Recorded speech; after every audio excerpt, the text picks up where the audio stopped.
زمر نے چونک کے بے یقینی سے اسے دیکھا، مگر وہ اس کی طرف متوجہ نہیں تھا۔ وہ اب اس کو سی آف کرنے اس کے ساتھ گیٹ کی طرف جا رہا تھا۔ مگر آئندہ آپ کوئی چیز نہیں لائیں گی یوں، اور مسز کاردار کو جواب نہ دیں، بس اگنور کریں، چند گارڈز مزید رکھ لیں، تنہا گھر سے نہ نکلیں۔ وہ ہدایات دے رہا تھا، انداز میں فکر مندی تھی۔ گیٹ تک وہ اس کے ساتھ گیا، پھر وہ چلی گئی تو فارس واپس آیا، ابھی تک سوچ میں گم تھا، جیسے افسردہ ہو۔ تم اس کا تحفہ کیسے لے سکتے ہو؟ تم جانتے نہیں ہو اس کو، وہ برہمی سے کہہ رہی تھی۔ پہلی دفعہ وہ بیزار سا ہوا۔ زمر وہ اچھی لڑکی ہے، معافی مانگ رہی تھی، رویہ بدل لیا اس نے اپنا، تو تم اس سے یوں بات کیوں کر رہی تھی؟ رویہ نہیں بدلا اس نے، ٹیکنیک بدلی ہے۔ تمہیں نظر کیوں نہیں آ رہا؟ اچھا تو ٹیکنیک بدل کے وہ کیا کر لے گی؟ وہ تمہارا اتنا نقصان نہیں کر سکتی جتنا میں اس کا کر چکا ہوں، تلخی سے کہتا وہ وہیں بیٹھ گیا۔ اس نے کوئی احسان نہیں کیا ہم پہ ہماری مدد کر کے، یہ سب اس کے باپ اور اس کے ہاشم کاردار کا کیا دھرا ہے۔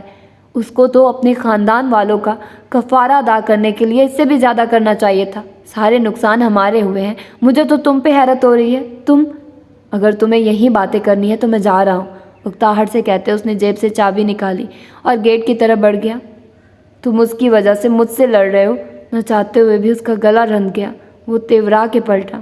میں صرف اتنا چاہتا ہوں کہ تم ہر وقت اس کو اپنا کمپٹیشن سمجھنے کی بجائے اسے ایک انسان سمجھو جس نے ہماری مدد کیا اور جس کو میں نے بہت سی مشکلوں میں ڈال دیا ہے، اور اب مجھے ہی اس کو اس سب سے نکالنا ہوگا۔ کھانے پہ میرا انتظار مت کرنا، میں دیر سے آؤں گا، تلخی سے کہتا وہ مڑا اور لمبے لمبے ڈگ بھرتا باہر نکل گیا۔ زمر یاسیت اور خفگی کے ملے جلے تاثر کے ساتھ اسے دیکھتی رہ گئی۔ اتنی جلدی تو بدلتے نہیں ہوں گے چہرے، اتنی جلدی تو بدلتے نہیں ہوں گے چہرے، گرد آلود ہیں آئینے، انہیں دھویا جائے۔ شاپ میں کھڑی حنین بے دھیانی سے وال پیپرز دیکھ رہی تھی۔ سیم کریم میں کمپیوٹر شاپ کی طرف چلا گیا تھا، اس کو اپنا ٹیب ٹھیک کروانا تھا، اسی لیے وہ بنا چوں چرا حنین کے ساتھ آ گیا تھا۔ صداقت باہر کار میں انتظار کر رہا تھا۔ حنین کی توجہ وال پیپر کی بجائے اندر کے گہرے منجدار میں گول چکر کھا رہی تھی۔ بار بار وہ سر جھٹکتی تھی مگر سوچے، ہاشم کاردار کی متوقع جرح کی آوازیں اس کے کانوں میں بار بار گونج رہی تھی۔ وہ جتنا دھیان بٹانے کی کوشش کرتی اتنا وہ سر پہ سوار ہونے لگتا، یہاں تک کہ وہ اس کی خوشبو تک محسوس کرنے لگی تھی۔ کرنٹ کھا کے حنین مڑی تو گویا اگلا سوال لینا بھول گئی۔ وہ اس کے سامنے کھڑا تھا، ہاشم کاردار، مسکراتا ہوا، تیار سا، قیمتی پرفیوم کی خوشبو میں بسا۔ واقعی اس کے سامنے تھا۔ حنین کے ہاتھ سے وال پیپر چھوٹ کر نیچے جا گرا۔ وہ بے یقینی سے اسے دیکھے گئی۔ کیسی ہو؟ اس کا انداز اتنا نرم، اتنا مسحور کن تھا۔ وہ بنا پلک جھپکے اس پہ نظریں جمائے کھڑی رہی۔ لب آدھے کھلے تھے، جسم برف ہو رہا تھا۔ تمہارے سیل فون سے ٹریس کیا تمہیں، اکیلے میں بات کرنا چاہتا تھا، جہاں تمہارے خاندان کے وہ سیلفش لوگ آس پاس نہ ہوں۔ پتہ ہے وہ سیلفش کیوں ہے پیاری لڑکی؟ وہ اس کی آنکھوں میں دیکھ کے پوچھ رہا تھا۔ وہ سن نہیں رہی تھی، بس اسے دیکھ رہی تھی۔ پیاری لڑکی کی صدائیں بار بار دیوار سے ٹکرانے لگی تھی۔ پیاری لڑکی، پیاری لڑکی، ان کو صرف اپنی فکر ہے۔ زمر اور فارس کو اپنی شادی پہ محنت کرنے کی فکر ہے، سعدی کو کیس جیتنے کی فکر ہے تاکہ وہ سچا ثابت ہو، وہ آگے بڑھ سکے۔ ایسے میں کسی کو بھی تمہاری فکر نہیں ہے۔ حنین کٹہرے میں کھڑی ہو، ایک دنیا اس کی باتیں سنے، اس کی باتیں لکھے، وہ اخباروں کی سرخیوں کی زینت بنے، اس کا کردار تار تار ہو جائے۔ یہ سب باتیں ان کو ثانوی لگتی ہیں، ان کا انتقام پورا ہو جائے، باقی سب خیر ہے۔ وہ موم کا مجسمہ بنے اس کو دیکھے گئی۔ ٹھنڈے پسینے سے اس کا وجود گویا موم کی طرح پگھل رہا تھا۔ کسی کو تمہاری فکر نہیں حنین، وہ ہمدردی سے کہہ رہا تھا۔ میں تمہیں کبھی سمن نہ کرتا۔ زمر غلط کہتی ہے کہ میں تمہیں سمن کرتا، میں بچوں سے نہیں مقابلہ کرتا، بچوں کو درمیان میں نہیں لاتا۔ میری بھی ایک بیٹی ہے، میں زرا بھی نہیں کرنا چاہتا تمہاری، مگر زمر اور سعدی تمہیں درمیان میں لائے ہیں، انہوں نے تمہیں صلیب پہ چڑھایا ہے۔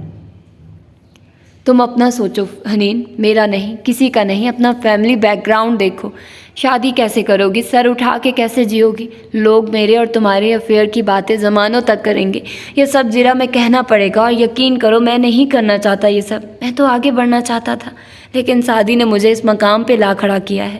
اب تم میری مدد کرو۔ وہ سن تھی، مجسمہ تھی، موم کی طرح پگھل رہی تھی، اور وہ آگ کے شعلے کی طرح اس کے گرد ہالہ بنائے ہوئے تھا۔ تم کورٹ میں کہو کہ تمہیں کچھ یاد نہیں.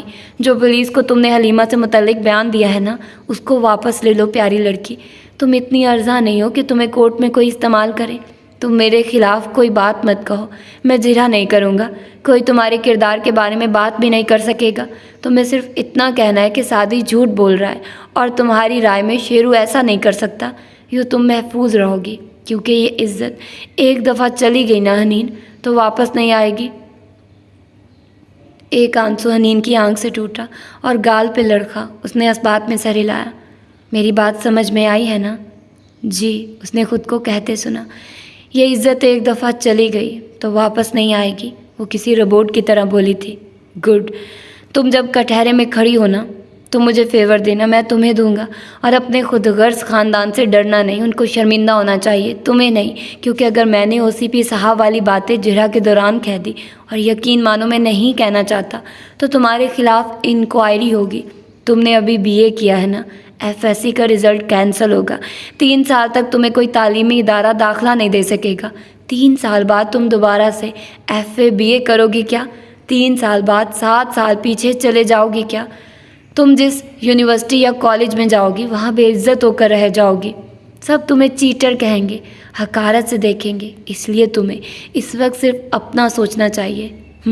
وہ کوٹ کی نادیدہ شکن درست کرتا اس پہ ایک نرم سی آخری نظر ڈال کے مڑ گیا. سیلز مین اسی طرف دیکھ رہے تھے. وہ چلا بھی گیا اور وہ ہنوز بت بن کے کھڑی تھی. موم کے قطرے پگھل پگھل کے اس کی آنکھوں سے بہہ رہے تھے. آگ جا چکی تھی، تپش باقی تھی. ابھرتے ڈوبتے سورج سے توڑ لوں رشتہ، ابھرتے ڈوبتے سورج سے توڑ لوں رشتہ. میں شام اوڑھ کے سو جاؤں اور سیر نہ کروں. وہ گھر آئی تو اس کا جسم یوں جل رہا تھا گویا ارد گرد 1000 تنور جل رہے ہوں. وہ لاؤنج میں خاموش بیٹھی زمر کے سامنے پل بھر کو رکی. میں گواہی دوں گی، لیکن میں بس وہی کہوں گی جو میری مرضی ہوگی. کوئی میرے منہ میں الفاظ نہیں دے گا. آپ میں سے کوئی مجھے نہیں بتائے گا کہ مجھے کیا کرنا ہے. میں وہی کہوں گی جو میرے لیے ٹھیک ہوگا. ڈر سے پھٹی آواز میں کہہ کر وہ آگے بڑھ گئی تو دیکھا سامنے سعدی کھڑا تھا اور اس کی آنکھوں میں دکھ تھا. میں نہیں چاہتا کہ تم گواہی دو ہے نا. میں نہیں چاہتا کہ وہ لوگ تمہیں یوں اذیت دیں. تو پھر آپ کو یہ سب ہمارے سارے خاندان کو کچہری میں گھسیٹنے سے پہلے سوچنا چاہیے تھا. شاکی انداز میں چٹک کر بولتی وہ دب دب سیڑھیاں چڑھتی گئی. پھر کمرے میں آ کر وہ منہ سر لپیٹ کے لیٹی تو کتنے ہی گھنٹے نہ اٹھی. مغرب کی اذانیں ہوئی تو اٹھ کے نماز پڑھی اور پھر سے لیٹ گئی. جسم بخار میں دہک رہا تھا، آنکھوں سے آنسو ابل ابل کے گر رہے تھے. کب تک وہ یوں ہی سزا کاٹتی رہے گی ان کچی عمر کی پکی غلطیوں کی؟ خدایا وہ کیا کرے. عشاء بھی یوں ہی پڑھی اور پھر سے لیٹ گئی. رات تاریک ہو گئی. شہر اندھیرے میں ڈوبتا گیا. جانے وہ کون سا پہر تھا جب اس نے محسوس کیا کوئی دروازے میں آ کھڑا ہوا ہے. وہ فارس کی چاپ پہچانتی تھی، مگر اسی طرح کروٹ لیے لیٹتی رہی، ہلی تک نہیں. وہ آگے آیا اور پائنتی پہ بیٹھا. اگر تم نہیں دینا چاہتی گواہی تو مجھے بتاؤ، ہم کوئی راستہ نکال لیں گے. پتہ ہے کیا ماموں، وہ اندھیر خلا میں تکتی ہوئی عجیب خالی پن سے بولی تھی.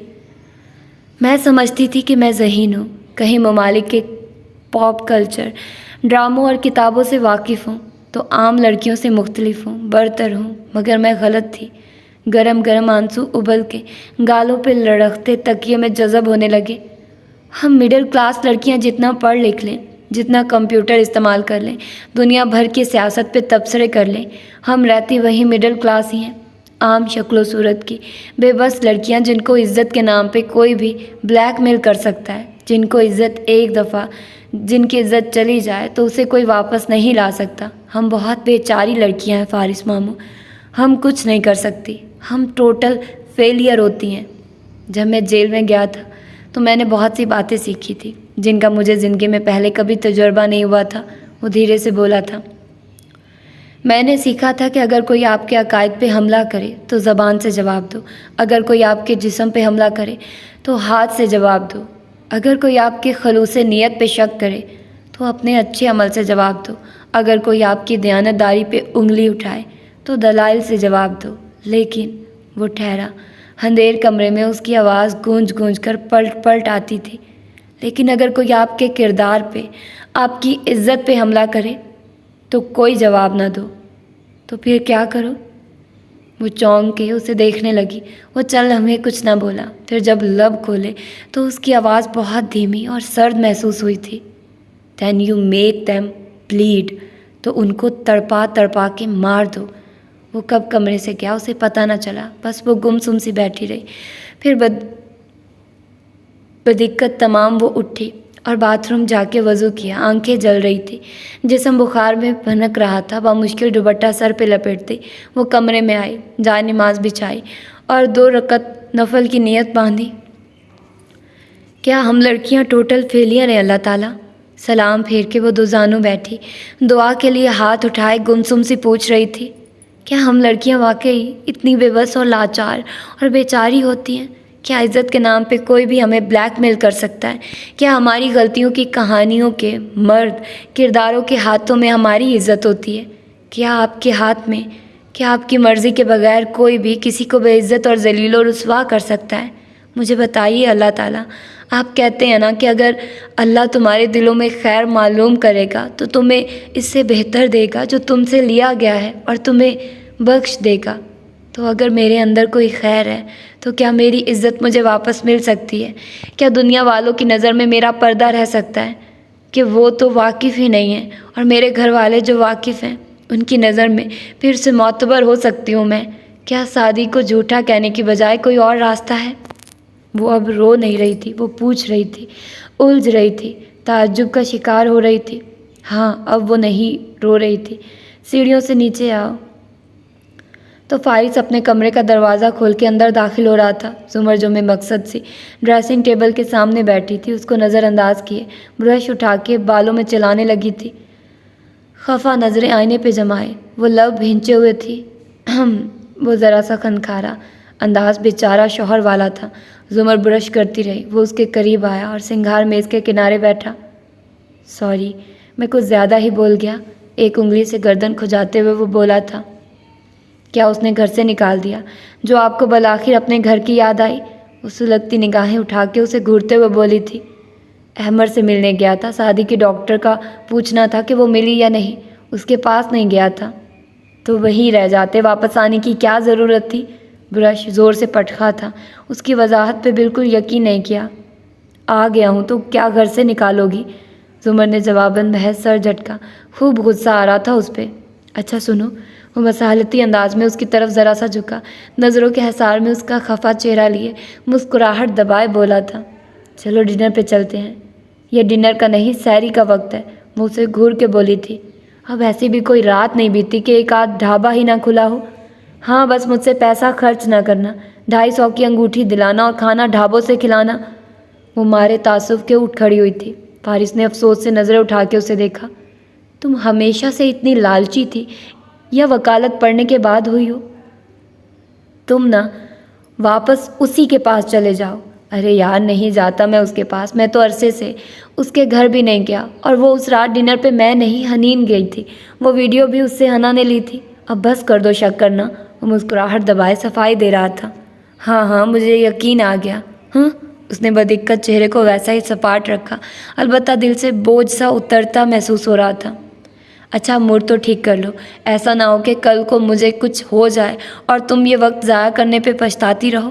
وہ ازراہ مذاق کہہ رہا تھا، مگر بالوں میں سے برش گزارتا اس کا ہاتھ کانپا۔ اس نے دہل کر فارس کو دیکھا۔